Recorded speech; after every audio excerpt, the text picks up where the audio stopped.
What's up? Today I'm going to show you how to play the main beat from The World Is Yours by Ashley Henry.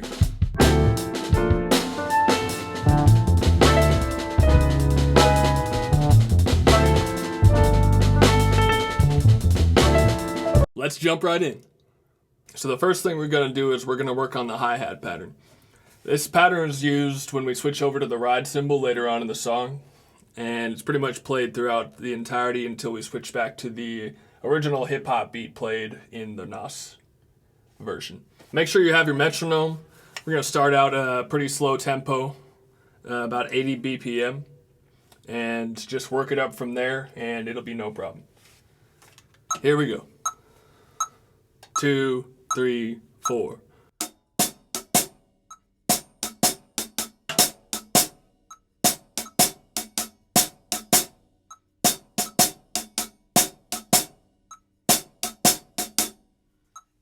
Now notice there's an accent that goes on the and and the E of this pattern.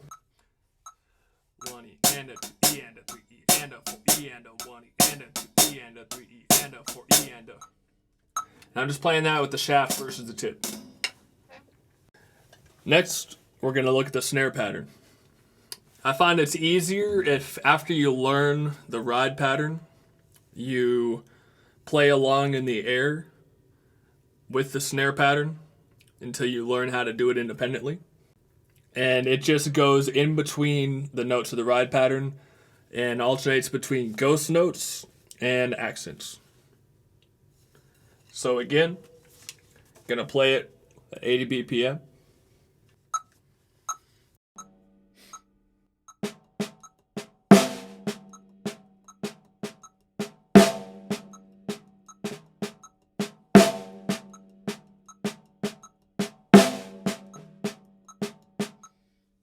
And notice the distance between my ghost notes and the accents. My ghost notes are barely about an inch to half an inch off the snare drum. My accents are coming all the way up here, almost a foot off the snare. That's really important because it gets you that dynamic range that really makes your ghost notes stand out and your accents pop.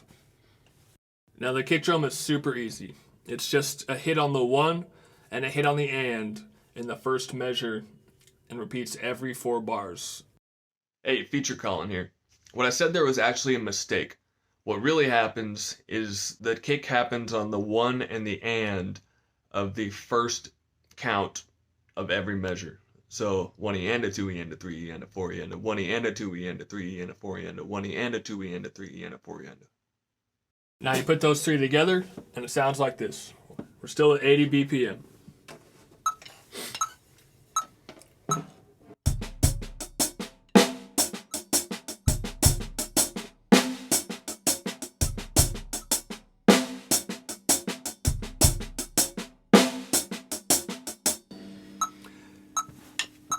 If you find that you're having trouble smacking your stick and you play cross grip like I am, then you can just rotate your hand to the side and it'll allow you a little more space for all of those snare hits.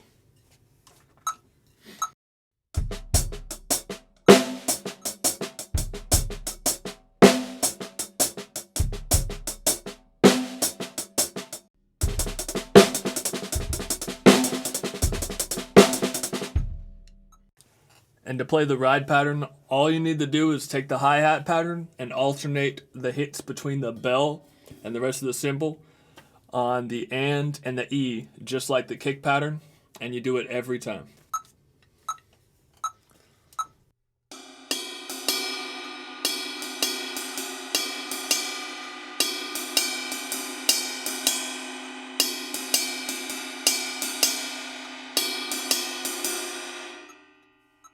Now notice that I'm hitting the bell with the shoulder of the stick, just like I did over on the hi-hat. That's just to create a more pronounced sound on the bell. It really lets it project and kind of establishes the groove a lot more firmly than if you were to hit it with just the tip. And that's all there is to the beat. Just keep working up that tempo a little bit at a time, and you'll be playing along with the track in no time. Have fun.